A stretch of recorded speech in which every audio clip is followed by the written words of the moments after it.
నైవేద్యాన్ని స్వయంగా తినలేదు. నేను పూజ సరిగా చేయలేదా ఏమి స్వామి, నైవేద్యం తీసుకో, ప్రసాదం తీసుకో అని ఆ పిల్లవాడు ఏడుస్తున్నాడు. ఏడుస్తూ నువ్వు ప్రసాదాన్ని స్వీకరించకపోతే నేను ఇక్కడే చనిపోతాను అని తన యొక్క తలను తీసుకెళ్లి వినాయకుడి యొక్క పాదాలపైన బాదుతున్నాడు.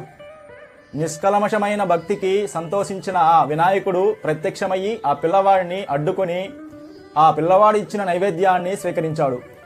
తరువాత ఇంటికి బయలుదేరినప్పుడు ఖాళీ పాత్రతో చేరుకున్న ఆ పిల్లవాడిని చూసి తన తల్లి ప్రసాదం ఏదిరా అని ప్రశ్నించింది. అమ్మ, వినాయకుడు తిన్నాడు.